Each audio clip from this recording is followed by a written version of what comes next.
So, the news are in. Bobo pa talaga ang mga estudyanteng Pilipino. Yan ang pag-uusapan natin ngayon.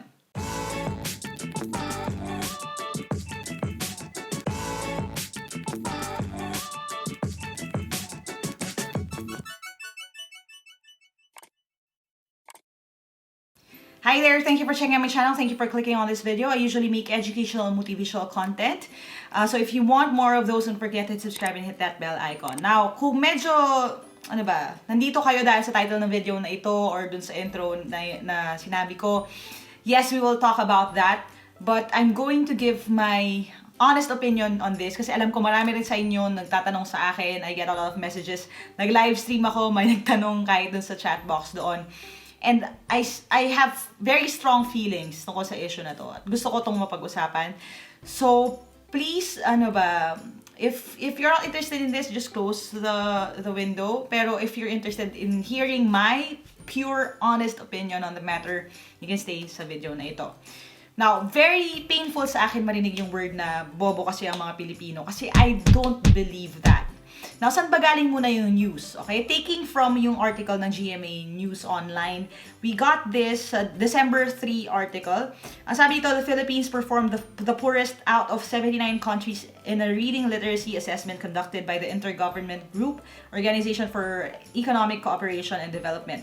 So basically, there was this exam, in-administer siya sa 600,000 na 15-year-old students around the world in 2018, and tayo ang lowest. Okay, when it comes to reading literacy, second lowest naman when it comes to science and math. If you want to read the full article, I'll just link it in the description box below. And when this news broke, basically lahat ng tao jumped on board. Maraming may mga opinion, maraming may mga sentimiento, maraming mga estudyante ang nagsabi na, oo, totoo yan, may mga magulang na nainis, may mga teachers na nasaktan, may mga teachers din na nagalit kasi they don't think na totoo yung news or na may mga reasons kasi behind that.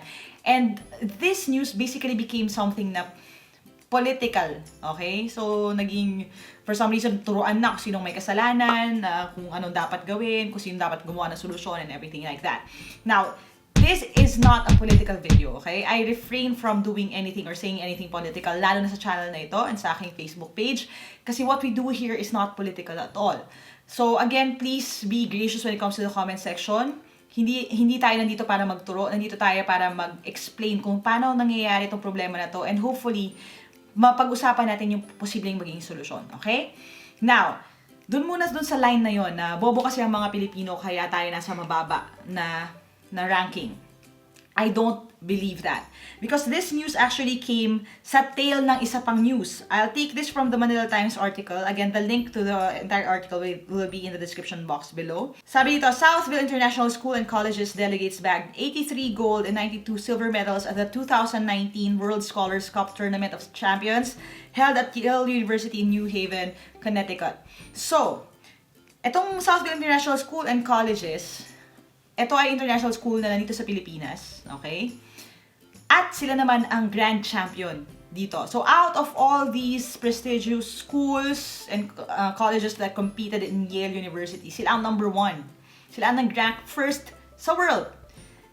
So if titingnan mo yung dalawang news, magkaiba yung tono niya. Dito sa PISA, tayo ang pinakamababa. Doon sa Yale na cup, tayo ang pinakamataas. Paano yan nangyari at paano nangyari na yung dalawang news na yun ay magkasunod na dumating sa nag-iisang bansa? It's because, like I said, I don't believe na bobo ang mga estudyanteng Pilipino. Walang bobo. Honestly, I hate that word so much. Okay? Kung pwede ko lang burayin sa vocabulary niyo, I would. Kasi I don't believe na may mga taong bobo. You just haven't found the right teacher for you. And I keep saying that. And you haven't found the right teaching style, right learning style. You just maybe don't want it enough. You haven't practiced enough. Meron yan at meron na darating ang point na matututunan mo kung ano man yung weak ka. And that is why I'm talking to you about itong topic na ito. Now, bakit ganun? Okay? Bakit ganun? Kasi bakit may disparity? Now, I will talk to you about 3 things muna na medyo glaring, no? Iko-compare natin. Now, in order for us to talk about this well, i-compare muna natin theoretically, no? And imagine ninyo, okay? Yung sitwasyon ng isang Southville International School student na 15-year-old versus yung isang regular public school student na 15-year-old. Okay? And I think that is where the gap lies. Simulan natin sa estudyante. Okay? Hindi ito generalization ha. Alam ko, bawat estudyante ay individual at iba-iba rin tayo ng weaknesses, inclinations at predilections at kung ano pa. Pero generally, may pagkakaiba sa estudyante, sa estado ng estudyante, sa isang international school, sa isang public school. In fact, kung may oras pa ako to dive deeper into this, I would even put differentiation when it comes to prestigious private school, an international school of some sort, a regular private school, and a public school. Kasi magkaiba pa rin yun. Now, sa aking experience kasi, and a little background about my own schooling, I was in a private school since prep hanggang elementary. High school, I was in Science High School. So, I was in Quezon City Science High School. Yes, Science High School, pero public school pa rin yun. And then, college, I went to UP, I went to Messiah College. So, merong mga iba-ibang levels when it comes to klase ng school na napasukan ko. So, kahit pa paano, I've seen both sides of the coin. Napunta ako sa private school, napunta ako sa public school. And ito yung aking observation, okay? And from my experience ng people around me, and yung nakikita ko rin, okay? Comparing two students, 15 years old, isa sa Southville, isa sa public school. Ano ang pagkakaiba ng buhay nila? Okay? Honestly, magsimula tayo sa socio-economic na sitwasyon. Ano yon? Paano yung resources na meron yung bawat isang estudyante na yon? Ano yung pinagkaiba nila? Now, yung mga estudyante sa Southville, okay, obviously, this is an international school, a private international school at that. Of course, meron silang suporta, may pera ang parents, wala silang problema when it comes to their needs, maybe even their wants. Ito yung mga batang pinanganak pa lang, baby Einstein na yan, naka-common, naka-gymboree, kumpleto ng suporta, kumpleto ng nutrients, kumpleto ng lahat. Lahat na pangailangan nila na ipoprovide sa kanila. Ang regular public school student, 15 years old, una sa lahat, before you even reach school, bago ka umabot ng school, umabot ka hanggang 15 years old ka, marami ng struggles throughout. Every year, there's this looming fear na meron pa ba akong pang-enroll for the next year. Bakit? Kasi kahit libre ang edukasyon, supposedly sa public schools, hindi naman doon natatapos ang expenses ng magulang. You have to worry about baon, about school requirements, about uniforms, about materials, all of these things na kailangan para mapaaral mo yung anak mo. And I know that for a fact because yun ang background ng family ko. Honestly, yung parents ko and yung mga kapatid nila wouldn't be able to study talaga kung hindi lang talaga rin sa sarili nilang mga pagsisikap. Here's the story of my mom, okay, and her sisters. Lagi nila sinasabi ito sa amin kahit nung bata kami.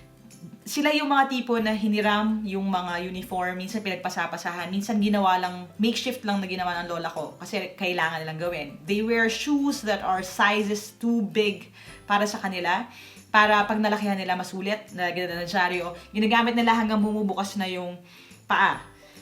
Pag sinabi natin pagdating sa mga school requirements, kailangan nila magtinda para may pambayad sila, may pambili sila ng papel.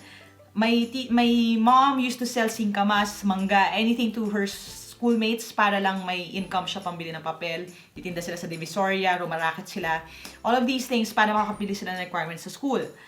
Kasi ang kwento nila, and I remember this distinctly, was binibilan sila ng isang pad ng papel sa beginning ng school year. Syempre, hindi naman tatagal yung isang pad ng papel, di ba? Minsan may nakawan pa nga, honestly, sa schools, di ba? Lalo pag may mga kaklase kayo na hindi nakapagdala ng papel nila at kailangan nila yon. Hinihingi-hingi, ganyan-ganyan. So, yung pad na yun, of course, hindi tatagal na isang taon yun. And dahil isa lang ang binibili sa kanila sa beginning lang ng school year, dahil wala rin namang pera ang lola ko, ang lolo ko, kailangan nilang rumakit para makabili sila ng dagdag na gamit para sa sarili nila. So, ilalagay niyo yun sa shoulder ng isang bata. Kailangan niya paintindihin yun. Araw-araw siyang nag-iisip sa niya kukunin yung pambaon niya, sa niya kukuha ng pang-requirements and everything like that. Yun yung sa pera pa lang na sitwasyon. Kasama na yung psychological na mga stress. Of course, kasi kung wala ka ng basic needs mo, how can you even dream and want more in life and achieve more in life? So may mga struggles itong bata na to na wala dito sa bata na ito. Yun pa lang, malaking edge na yun. Next, let's talk about the actual schools itself. Yung situation, yung mga classroom, yung mga facilities. Honestly, okay, and this really breaks my heart. I was just talking to a friend a few weeks back na kahit yung chem lab lang, ano yun? Chem lab. Ang daming Pilipino nakaka-graduate. Bakit hindi tayo nagpo-produce ng ganun karaming scientists? Kasi yung mga chem lab natin usually, nakapadlock yan. Diba? Nakapadlock, hindi naman nagagamit, hindi ka pwedeng pumasok. Kasi yung gamit ng school, hindi mo pwedeng galawin kasi isa lang yun. Pang picture lang siya, pang ched lang siya, pero hindi nyo siya pwedeng gamitin. Okay? Hindi katulad na sa private international schools, of course, they have access to that. Hindi yun problema sa kanila. Yun palang problema na. Classroom size, problema rin. Sa mga private schools, lalo na sa international schools, may limit ang mga estudyante per class. Usually yan, nasa 20 to 30 lang per class, malaki na yon. Okay? These days, and kung kayo ay teacher, pwede nyo i-comment sa baba. And from what I heard, usually they have 40, 50, 60. May mga ridiculous pa nga 70 students per class. Sa classroom na isa lang dapat, pero hinati at nilagyan na ng trapal sa pagitan, at dalawang teacher ngayon yung kailangan mag-compete para magsigawan doon para marinig sila ng mga estudyante nila. I used to teach sa Flora Ilagan High School. I was a volunteer for Voice, yung values education subject, okay? Basically, kami yung tumutulong sa mga schools na may kakulangan sa values education teachers. So, instead na magkukuha sila ng teacher nila, kaming mga volunteers yung nagtuturo doon sa mga bata. I used to teach doon sa high school na yon, and I remember kung gaano kasikip yung mga upuan to the point na kapag seat work ako or quiz or anything na ipapasa, at pag may nag-CR na bata, kailangan niyang tumayo at humakbang maglakad sa desk basically ng mga kaklase niya hanggang makalabas siya sa room. May mga upuan na dalawang bata yung magkatabi sa isang armchair dahil kulang talaga yung upuan dun sa classroom na yun. And honestly, yung mga nakakarinig lang sa'yo or yung mga bata na nasa front row talaga, anyone else, kung hindi sila magtsatsaga na makinig talaga, hindi na talaga nila maririnig. So, ito ay, silip lang yung nagawa ko, pero ito ang realidad ng marami sa mga teachers na meron tayo ngayon. Oras, okay na, oras sa eskwelahan, pag-usapan din natin yan. Sa mga private schools, sabihin natin ang klase mo ay 8 a.m. hanggang 4 p.m. Yung 8 a.m. hanggang 4 p.m. na yan, asahan mo may nangyayari dyan. Bihira naman din, although meron din mga pangyayari, may mga vacant, may mga teachers na absent, nandun na rin tayo dyan. Pero at least you have your 8 to 4. Okay? So what's that? 8 hours, kasi may lunch break, no? 7 hours na dedicated sa pag-aaral. Okay? Now, ano ba ang hours ngayon when it comes to public schools? Dahil sa lala ng sitwasyon, I've had people tell me, mga horror stories to ng mga schools na ang mga bata pumapasok lang for 3 to 4 hours in a day. Nung narinig ko yon, I was really shocked. Kasi sa isip-isip ko, ano pa ang matututunan ng bata sa loob ng 3 to 4 hours araw-araw? Honestly, mas matagal pa yung guguguli ng bata sa paliligo, pagsusuklay, pagbibihes, pagbiyahe papunta sa eskwelahan, yung iba sa kanila naglalakad, kesa dun sa oras na actually guguguli nila sa pag-aaral. Dahil ang ikli na nun. Ano pang matututunan mo sa 3 to 4 hours? Honestly, when I hold my own review events, for you guys, pag may mga live review events, that is 16 hours, 1 weekend. At bitin na bitin pa ako sa oras na yun kasi kulang na kulang pa ako sa ituturo sa inyo. Paano pa yung ganon, na araw-araw 3 to 4 hours lang? Ano pang nakukuha ng mga bata doon? Now, honestly, again, walang magagawa yung bata doon, walang magagawa yung mga teachers din doon. That is the sad situation of most schools in the Philippines right now. Okay? Eskwelahan pa lang yun. Okay? Next comes the teachers. Now, this is going to be a little bit controversial. Okay? Alam ko, kasi medyo hot topic yan ngayon. And I want to first say na I come from a family of teachers. And one of the reasons why I didn't become a teacher myself was because I saw yung sakripisyo nila. My lola was a teacher in Aklan. My cousins are teachers. My titas, titos were teachers. And I saw firsthand kung ano yung mga experience nila. Like, my lola would have to cross the sea basically to teach. At sinasakripisyo nila yon. Kung paano sila mag-devote ng oras nila sa pagtuturo at oras sa extracurricular kahit hindi na sila halos nababayaran, abonado pa silang pamerienda at pamasahe sa mga estudyante nila. Nakita ko yung sakripisyo na yan sa kanila. Okay? So this is not in any way to throw yung mga teachers natin under the bus. But this is the truth. Okay? Iba-iba naman kasi ang tao. Una sa lahat. Sa bawat eskwelahan na napuntahan ko, whether public or private school, there are good teachers and bad teachers. Well, hindi naman bad, no? Pero good, well, meron din naman. Honestly, no? Pero there are great teachers, okay teachers, and then not so good teachers. Ganun na lang siguro. So, ibigay na natin yan. Posible talaga yon. Pero when it comes din kasi sa suporta sa mga teachers, may mga pagkakaiba din yan eh. Now, dito ko na ipapasok yung tatlong klase ng school. Again, prestigious, international, or kahit hindi international, private school versus a regular private school versus a public school. Okay? Honestly, ang sweldo ng teachers sa public schools, kulang pa rin. Alam natin yan lahat. Okay? Minsan delayed pa rin. Alam natin yan lahat. Pero sometimes, sa regular private schools, medyo lamang pa rin sila. Kasi sa regular private schools, walang standardization ng sweldo. I've heard yung mga nagpapaturo ng mga walang lisensyang teachers. And honestly, naranasan ko yan kasi in the private school that I was in before, meron kami mga teachers na walang lisensya. So, naranasan ko rin yan. Sa public school, ito, required naman na lisensyado yung mga teachers, ganyan-ganyan. Pero may mas silang struggles. When it comes to their CPD points, hindi din masyadong kompleto yung support na pagdating doon. So, kailangan din nilang mag-ipon para maka-attend ng mga seminars and stuff like that. Sa private schools, sa private na prestigious na international schools, hindi ka pwedeng basta-basta pumunta doon para magturo. Okay? Usually, they get yung mga cream of the crop, mga may Latin honors, mga top-notchers din sa LET, sa kung ano-ano pang mga exams. These are the kinds of teachers that they get. Okay? And competitive ang sweldo. So, of course, lahat ng mga pinakamagagaling na mga teachers, they would normally migrate towards this kasi ito yung may magandang package, magandang sweldo and everything. They will compete for positions in this. So, natural, okay, kung gusto mo ng best, magbabayad ka ng maigi, you get the best. Now, the rest will be funneled over doon sa regular private schools at doon sa mga public schools. Yun yung usually na sitwasyon. So, i-expect nyo na una sa lahat, yung quality or at least grades or potential ng mga teachers ay mas mataas na agad dito. Nadadagdagan pa yan ng funding, nadadagdagan pa yan ng suporta, nadadagdagan pa yan ng mga incentives doon. The same opportunities are not afforded to all teachers all over the country. Alam natin yan. At iba-iba rin ang challenges nila. Kasi, yung mga sa public schools, I mean, marami na tayong examples dyan, hindi ko na-state, no? Pero ang hirap talaga ng classroom management.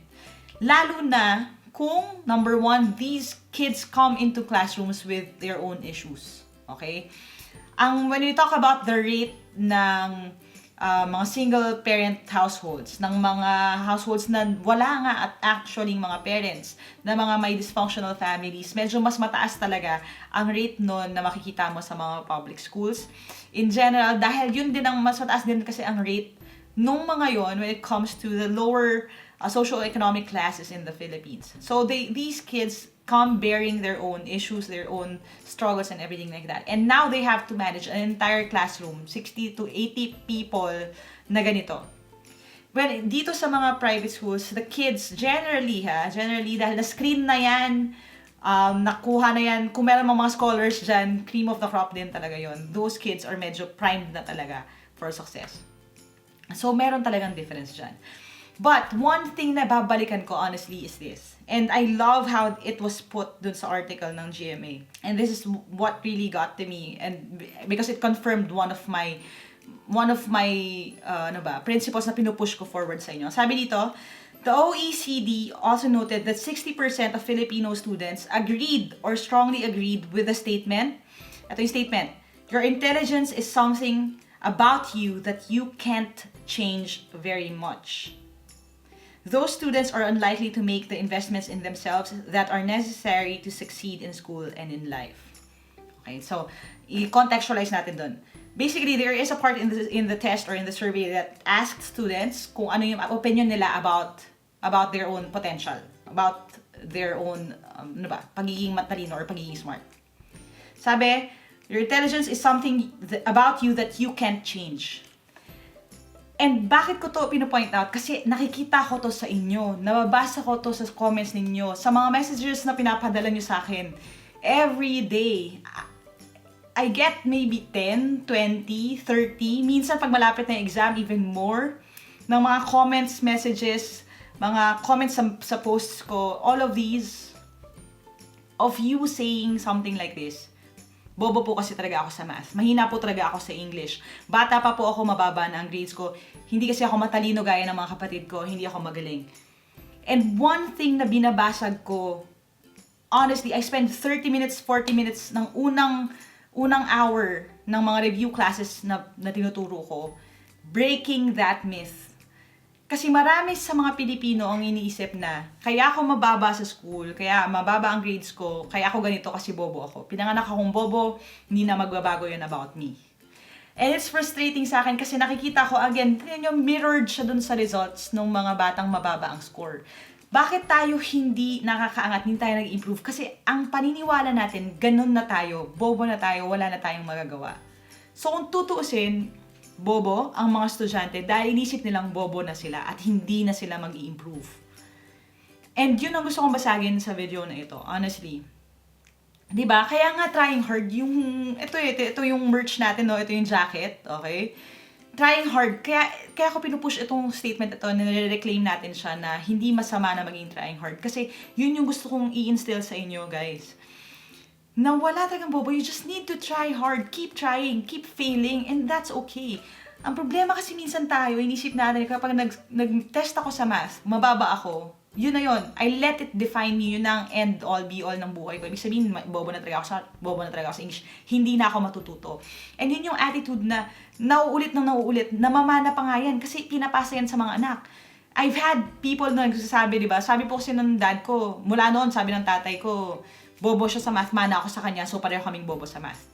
And paulit-ulit lang yung cycle na yan. At dahil dyan sa thinking na yan, hindi yun mag-improve. Kasi feeling natin, pinanganak na tayong ganito, hindi na tayo magbabago. That's not true, okay? And I want to emphasize that dito. Kasi,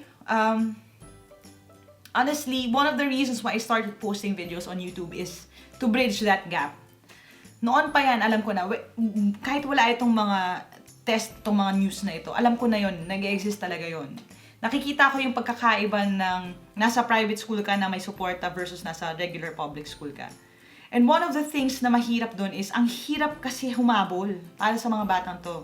Ang hirap humabol sa mga batang may pang-common, pang-review center, pambili ng libro, pang-nood ng movies, pang-support sa ganyan, pang-tutor, okay? Ang hirap humabol kung wala kang resources. And that's exactly the reason, precisely the reason why I started making videos on YouTube. Para hopefully, yung mga bata na walang pambayad, walang pambili, makapag-aral sila, makahabol sila, magkaroon sila ng same opportunities.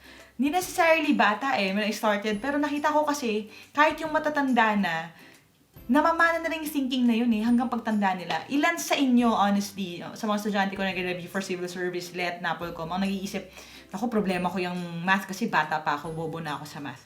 Hanggang tumanda sila, dala-dala nila yung thinking na yun. And we need to fight that thinking Kailangan nating isipin na hindi tayo nakakahon sa mga test results na tinuha natin nung bata pa tayo. And hope ko is that yung mga bata na to, na lumaki sa generation na to, hindi nila iisipin na part ako ng statistic na yun na kami pinakabobo sa buong mundo.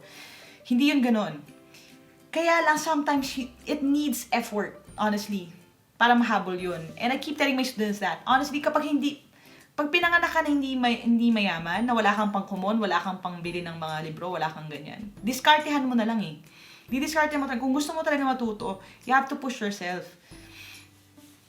And I saw that in my parents' lives. I had a bit of a taste din yan, kasi hindi naman kami sobrang yaman talaga, hindi kami mayaman growing up.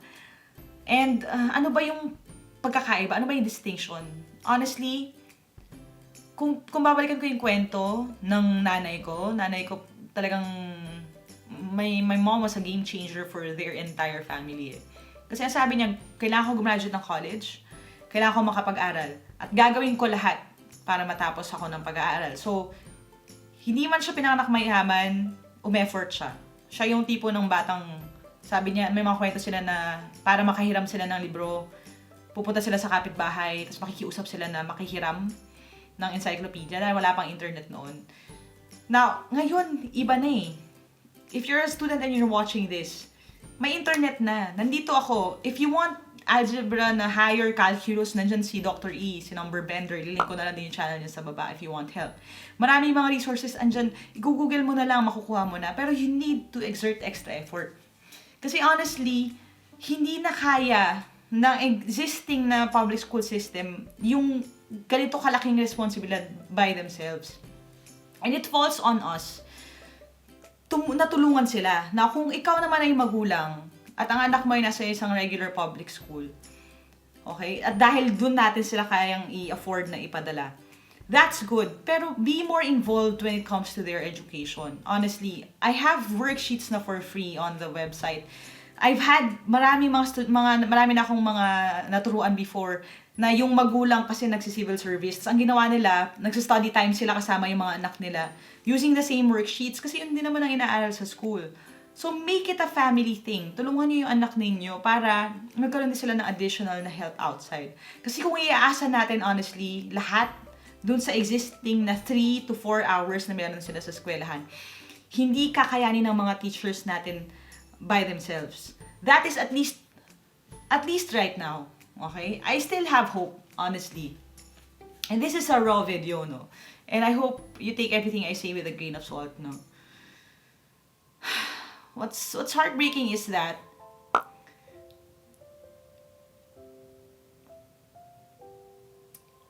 alam nyo, I've made hundreds, near thousands of videos. Pero in my heart, alam ko kulang pa. Alam niyo yun? Alam ko kulang pa. Ang dami ko pang gustong ituro, ang dami ko pang kailangang ituro, ang dami pang nire-request sa akin ng mga bata na hindi ko pa nako-cover. So this is me hoping na I'm doing my part to help solve this problem. Pero kulang eh, hindi ko kaya mag-isa. And I need your help. Okay? I need your help. Kung magulang ka, kung ate ka, kuya ka, tulungan niyo yung mga bata, tulungan natin sila.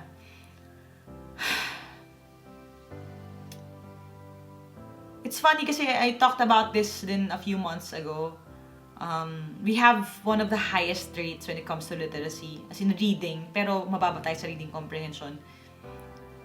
Kasi a lot of kids graduate kasi kailangan silang pag-graduatein. Ang daming kids na gumagraduate dahil ginagawa nila yung bare minimum para lang makapasa sila. Pero walang appreciation or love for it. Kasi bata pa tayo, na-convince na nila yung sarili nila na, ay, hindi kasi ako pang school, hindi kasi ako magaling dyan. And then pinanghahawakan na nila yun for the rest of their lives. It's up to us, honestly, to tell students na, oo, nahirapan din ako dati sa isang subject na ito. Akala ko rin noon bobo ako sa mata, akala ko noon bobo ako sa English, pero ngayon marunong na ako. And I think, maliit na patak ng tubig sa sobrang uhaw na lupa, yung messages like that. But when I get that, kahit paano I feel na I'm making a difference, na this channel is making a difference. Sorry, medyo nagsasanga-sanga na yung mga thoughts ko, pero kasi ang emotional nito para sa akin eh. So kung ipapasa sa akin yung bola, honestly, like, ano yung pwede natin gawin? Kailangan natin magtulungan eh. At the end of the day, kailangan natin magtulungan. Hindi ito about politics. It's not about sinong may kasalanan na anymore. If anything, grateful din ako na lumabas yung statistics na yan. Kasi parang binuhusan ng tubig yung buong sambayan ng Pilipino eh. Na ito na yung estado, ito na yung sitwasyon ngayon. Now, hindi tayo kailangan magturuan at hanapin kung sino dapat sisihin. Ang kailangan natin gawin ngayon, moving forward, is do our part. So, kung estudyante ka, kulang yung tinuturo sa'yo, mag-effort ka. Kung magulang ka, kulang yung tinuturo sa anak mo, dagdagan mo. Kung katulad ko, may oras ka para mag-volunteer, para gumawa ng anything for people, do that. Honestly, isa-switch ko lang a little bit, no, to something, kasi ayoko nang nagmagawa ng videos talaga na walang call to action eh. Na walang kayong pwedeng gawing steps, okay? So how about this? This is going to be my part, no? My part is doing this pa rin. Honestly, I said it before, I mean it, I'll say it again. As long as may need pa for educational videos on YouTube or anywhere else, gagawa ko hanggat kaya kong gumawa. Hanggat physically nandito ako at kaya kong humarap sa camera or kahit hindi na, hanggat may boses ako,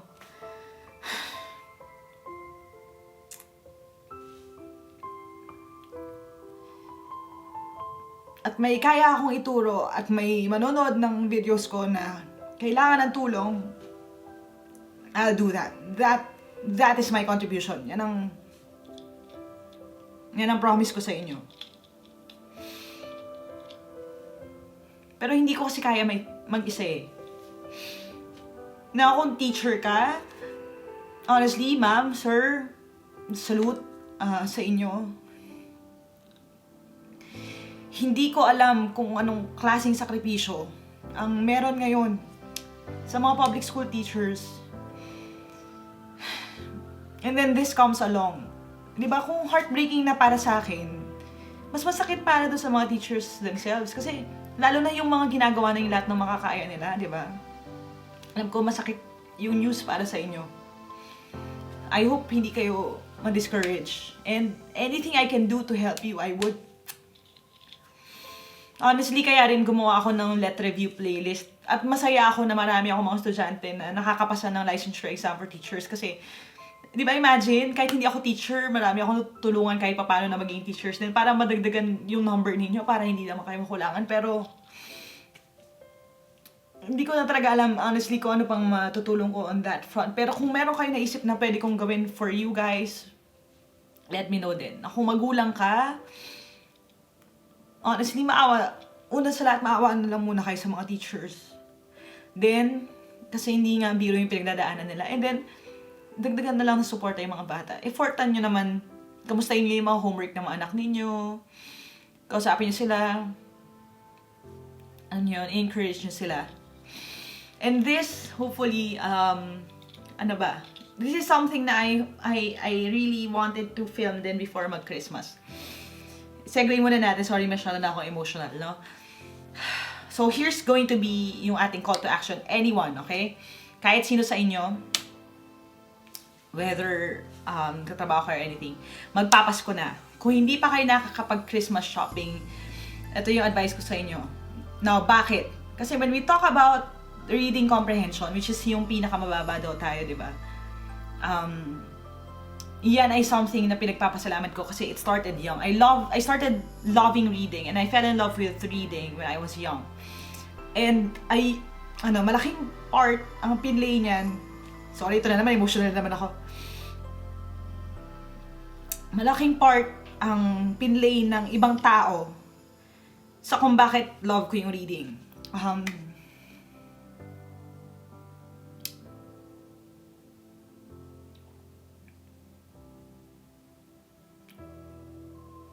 Honestly, I don't know if she'll ever watch this, no? Or mababalita niya to. But when we were young, we had a churchmate neighbor. Funny lang, nakita ko siya just a few days ago, no? And I remember how she would give us books for Christmas. So every Christmas, my sisters and I, inaabangan namin yung gift nila, ng family nila. Kasi pag nag-gift sila sa amin usually books. So they would give us books ng fairy tales, ng kung ano nung mga stories. And I appreciated that. Kasi yung mga books na naging start ng pagmamahal ko sa pagbabasa. And I'm grateful for her. So, sa Del Carmen family, Tita Cherry, everyone, kayo po yun eh. I remember that distinctly, yung mga big book ng mga fairy tales namin, kayo nagbigay.